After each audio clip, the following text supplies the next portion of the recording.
Hi అండి. అందరూ ఎలా ఉన్నారు? బాగున్నారా? నేనైతే చాలా బాగున్నానండి. వెల్కమ్ టు అవర్ ఛానల్ అవని ఎర్రబెల్లి. ఈరోజు నేను గుత్తి వంకాయ కర్రీ అండ్ బగారన్నం చేశాను. ఆ ప్రాసెస్ ఏంటో చూసేయండి. ముందుగా పల్లీలు తీసుకొని అవి కొంచెం దూరగా అయ్యేంత వరకు ఫ్రై చేసుకోవాలి.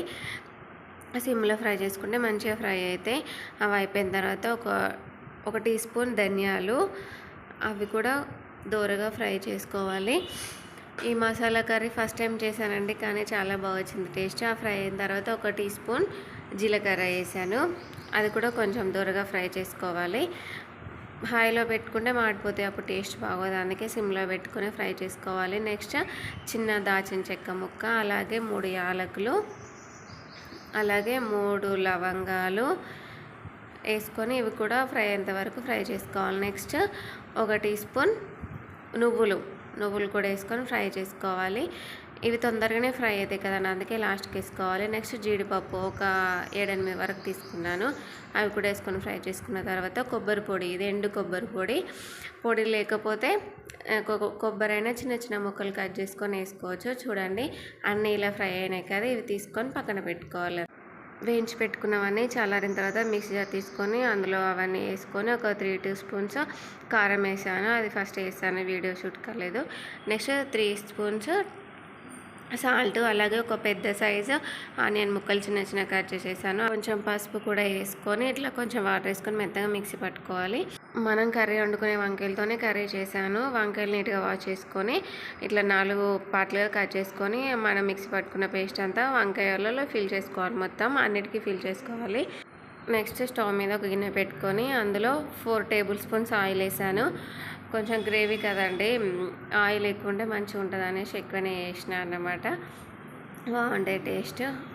అది కొంచెం వేడెక్కాక ఒక 3-4 పచ్చిమిరపకాయలు కట్ చేసేసుకున్నాను. అలాగే ఒక టేబుల్ స్పూన్ అల్లం, ఒక టేబుల్ స్పూన్ వేయించిన ధనియాల పొడి వేసాను. అలాగే కొంచెం పసుపు వేసి అది పచ్చివాసన వేయేంత వరకు బాగా ఫ్రై చేసుకోవాలి. ఇలా కలుపుకున్న తర్వాత మనం ముందుగా ఇట్లా ఫిల్ చేసి పెట్టుకున్న వంకాయలు ఉన్నాయి కదండి, అవన్నీ అందులో వేసుకొని కొంచెం సేపు ఇట్లా కలుపుకొని క్యాప్ పెట్టేసుకొని ఒక 2-3 మినిట్స్ బాగా మగ్గనించుకోవాలి. చూడండి కొంచెం మగ్గినాయి కదా.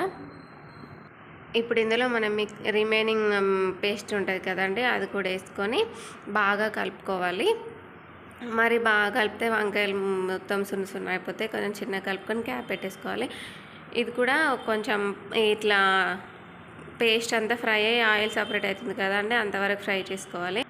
ఇప్పుడు మనం గ్రేవీ సరిపడా వాటర్ యాడ్ చేసుకోవాలి. ఒక 200 ml వరకు వేసాను నేను, అంతే.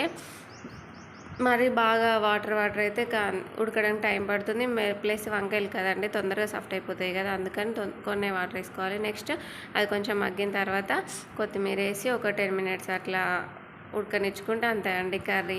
ఇట్లా ఆయిల్ సపరేట్ అయ్యేంత వరకు ఉడకనిచ్చుకోవాలి, అంతే.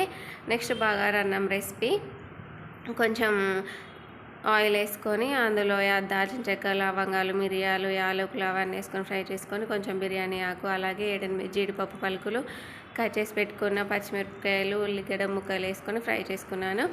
లాస్ట్లో కొంచెం జీలకర్ర వేసుకొని ఫ్రై చేసుకొని అది కొంచెం ఫ్రై అయిన తర్వాత నేను 1.5 కప్ రైస్ తీసుకున్నాను, 3 కప్స్ వాటర్ వేసుకున్నాను, దాని మెజరింగ్. లాస్ట్లో సాల్ట్ వేసుకొని అవి నీళ్ళు బాగా మరిగిన తర్వాత మనం ముందుగా నానబెట్టుకున్న రైస్ ఉంటాయి కదండి, అవి యాడ్ చేసుకోవాలి. ఒక 15 మినిట్స్ ముందు నానబెట్టుకున్నాను నేను, అంతే. అది వేసుకొని ఒకసారి మంచిగా మిక్స్ చేసుకొని సిమ్లో పెట్టేసుకొని రైస్ మొత్తం కంప్లీట్గా కుక్ అయ్యేంత వరకు కుక్ చేసుకోవాలి, అంతే. ఈ వీడియో మీకు నచ్చినట్లయితే లైక్ చేయండి, షేర్ చేయండి, ఎలా ఉందో కామెంట్ చేయండి ఫ్రెండ్స్, ఓకేనా?